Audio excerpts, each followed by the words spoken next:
Alright, while I'm waiting for the Ranger to charge the Silverado battery, I'll do a quick introduction here. This is my 2011 Silverado.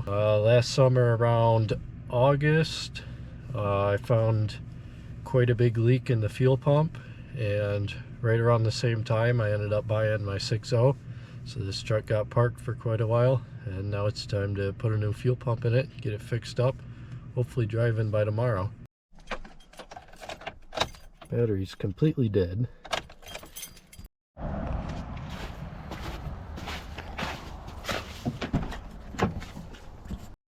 I'm going to attempt to jump start it with the Ranger.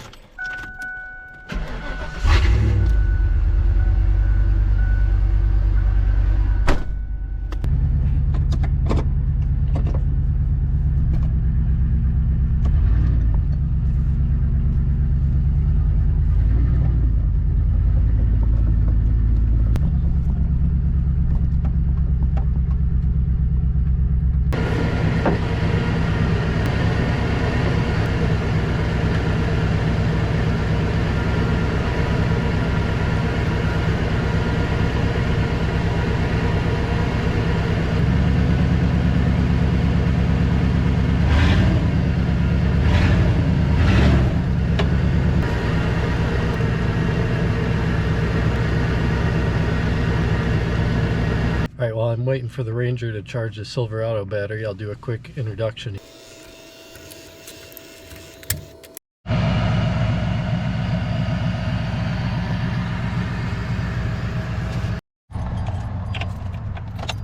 There we go, now we got some power.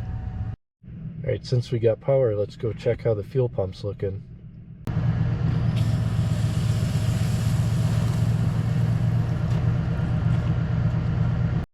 I really don't need to start the Silverado. In fact, with the state of the fuel pump, I can't, since there's going to be no fuel pressure.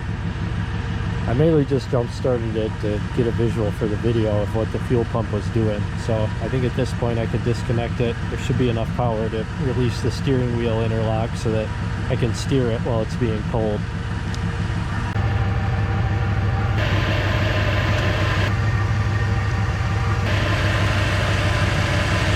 First thing I got to do is clear some stuff out of the driveway to make room for it up close to the house where the lights are. So I'm running out of daylight pretty quick here. After that, I got to finish welding up the bed quick. My welding helmet doesn't work all that great when the sun goes down, so I want to finish that up before I put it back on. I have to weld it up because when I took it off, the captive nuts that were holding it on, several of them, the tack welds that hold them to the inner structure of the bed just broke, so I had to weld some new nuts in there, and I ran out of wire last time I was working on it, so I want to make sure that's good so that I can mount the bed back up. That way I'll have tail lights, all that good stuff for when I drive it. So I want to put the truck here because the light is there above the door, so I got to move this car and this car. And then I think I'm going to pull the Silverado back, probably with the 6.0, and then I'm going to have to figure out some way to push it forward into its spot there.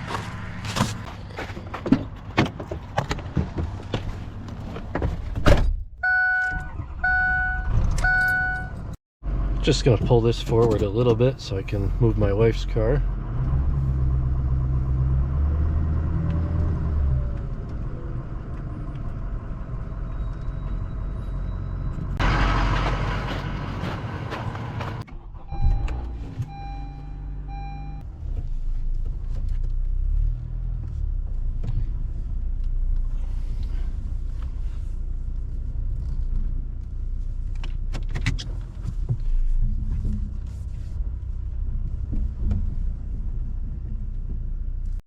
Alright, new plan. I can't pull the Silverado forward because of all the snow and the ground's real soft. I can't pull it backward right now because of the bed behind it. So I'm actually going to finish welding up the bed before I pull the truck back. And then I'm going to lift it up and set the bed back on top. Won't actually bolt it down yet. Just get it out of the way, and that way I can pull it into the driveway where I want it. So if I remember correctly, this little cut right here is all that I have left to weld back up. And what that was is, to get these nuts in here, I got some big fender washers and welded a nut to them. Then I cut a slit on both ends so that I could slide the washer into this hole and then just twist it. Then I could pull it and weld the washer into the bed. And I ran out of wire when I was welding back up this gap here. But I think the other 6 bed bolts, they should all be welded up already. Alright, I'm going to change up this wire and then we'll get to welding.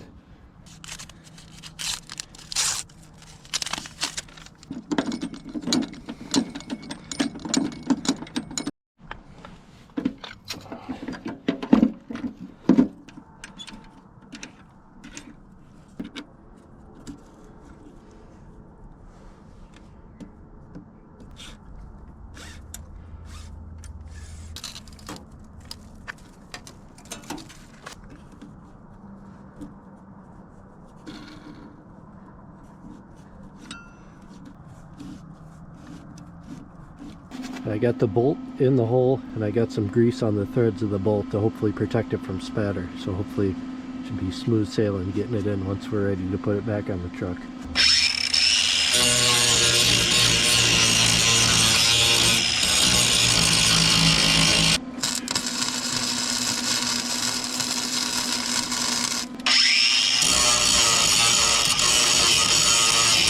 Alright, I got it welded up. Ground down flush so it'll sit somewhat nice, all the spatter cleaned up. Should be ready to go back on now.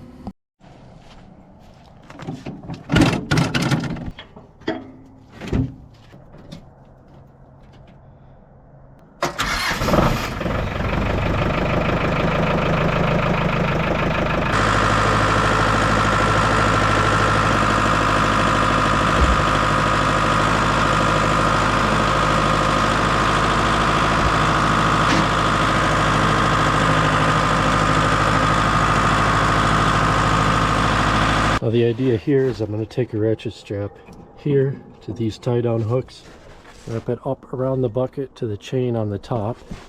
Same thing on this side. Then we're going to lift just a little bit with the bucket and back the tractor up and then slowly lower down to tilt this bed down until it's flat.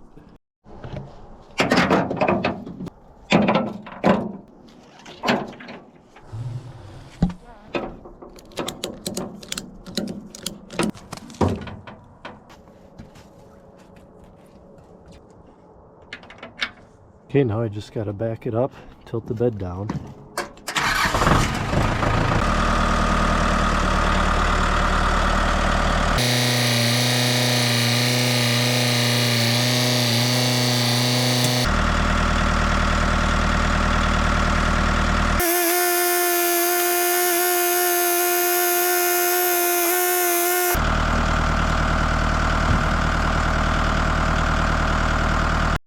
Bed's now sitting on its own weight, so now I'm going to add 2 more straps to these frontward tie downs, also tie them to the bucket, and we'll pull the tractor forward so the bucket's about centered on the bed, and we'll have 4 straps that should lift the bed straight up, and we'll pull it right up to the truck.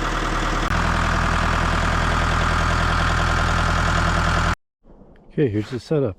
We got the 4 ratchet straps, both going over the same point on the bucket. In fact, if I curl the bucket forward, I could probably bring the bed even further forward away from the tractor to keep it from hitting that front bumper. Then back here we just got 1 strap hooked onto the other. So we're just going to pull this back and set it down out of the way, and then should be able to pull the truck back.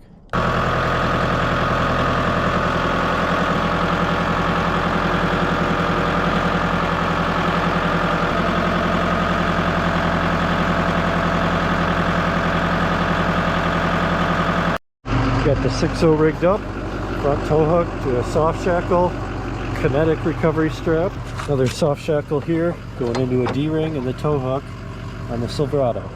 Alright, let's make sure the parking brake is off. Hopefully it didn't freeze up from sitting that long. And then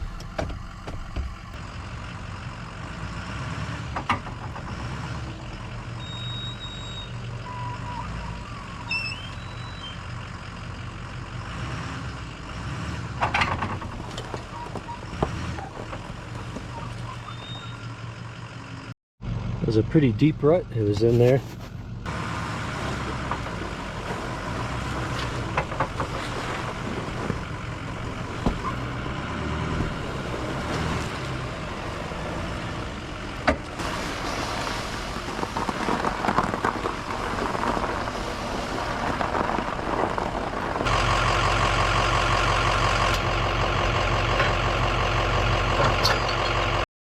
got no toe points on the front, so it looks like I'm gonna have to push it from the back to get it back up the driveway.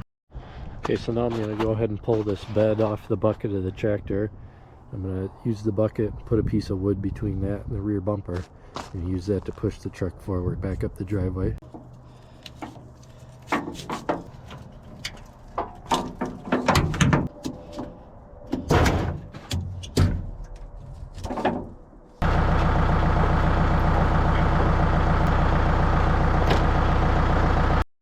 So I figured out this board will just sit nicely here on the ball. I was going to strap it so it wouldn't fall this way or that way, but I was worried that leading edge of the bucket would cut the straps and I don't want to ruin them.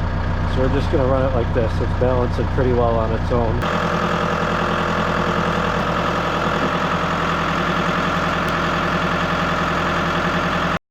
Okay, the first idea didn't quite work, so I tilted the bucket forward. I got these pieces of 4x4 sitting on this lip. So now, once these are against the bumper, they shouldn't go anywhere. Well, I guess I forgot to hit record as I was pushing it up, but that worked exactly how I was hoping. This lip on the bucket didn't let these fall down as the truck kind of moved forward and backward relative to the tractor. The wood still protected the bumper from getting scraped up by the bucket. Alright, it's the next day. Didn't get finished up last night in one day like I was hoping to, but we get going on it today. It's about 40 out today instead of about 50 yesterday. Not ideal, but still way nicer than the 20 or so it's been all winter. Sucks working in that. Your hands freeze up so bad you can hardly work. Alright, to start I'm going to vacuum some of this dust and dirt out from around here so it doesn't all get into the fuel tank. Some of this is really caked in there, you can see. So I'm going to take a screwdriver and chip some of that up and then vacuum again.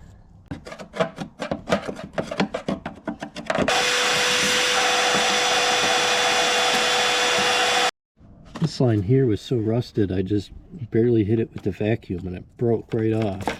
This one's not much better. Oh yeah, no good. Alright, let's get the rest of this stuff off so we can pull the pump.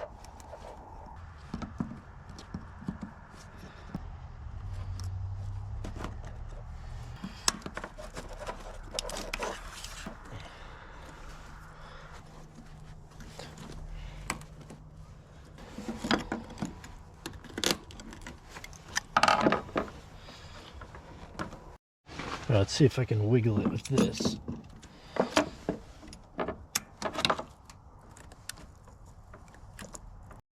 I don't know how well the camera can pick that up, but I had to get destructive with this locking tab on this line because there's just, the rust has swollen up so bad in there it won't move on its own. Alright, now the tricky part's going to be getting these broken off pieces out of these lines.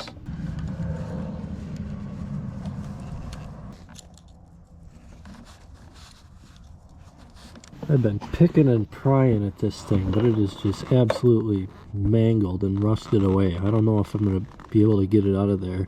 The problem is there's so much rust built up in there, I can't even push the release tool in all the way to get far enough to push these tabs in to release it. And I'm switching gears and working on this one for a little bit. This one, the line's plastic, so I'm hoping the rust won't have it captured as bad. But it's still got the same issue. I got to be able to squeeze those two green tabs in, and they're still just built up between that line and the tab there. But I am having some success chipping this rust out with a screwdriver.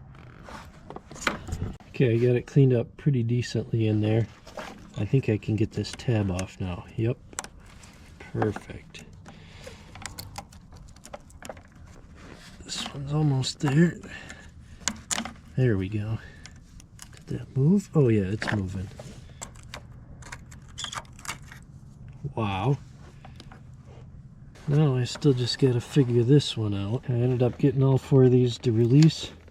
Two of them released nicely after enough picking away at rust. These two here got pretty mangled up. I still don't know if I'm gonna be able to get this stub, this line out though. I got this wood screw kind of threaded into the remains of that end. I'm going to try and pull it out, but I'm worried that it's just going to crumble away when I put any force on it.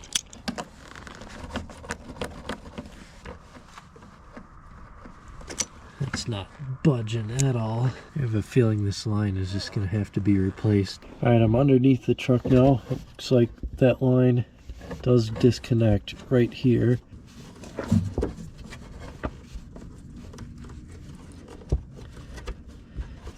It appears to be free. Now if I can get it out of... Oh, I just got a face full of gas. Now let's see if I can get it out of this clamp here.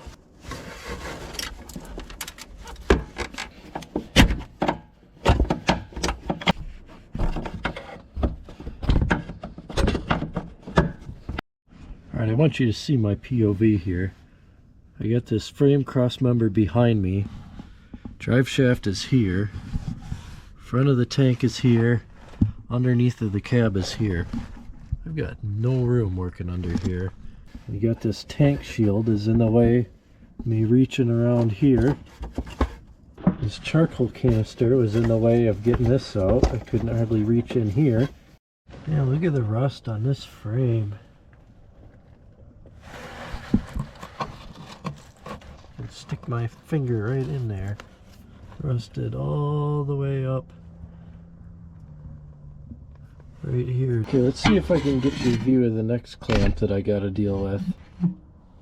One here, right here. Right here we got the drive shaft here, the muffler here. So I gotta somehow reach in there and get that clamp off. My head is still way back here behind the tank because that's the only place it'll fit. So here's that line right there. What I realized is the other clamp for it is just on the other side of this cross member, right in front of the back of the cab. So I can just cut this right here, and then I pull it through from there, and then I won't even have to pull it up and out of the clamp.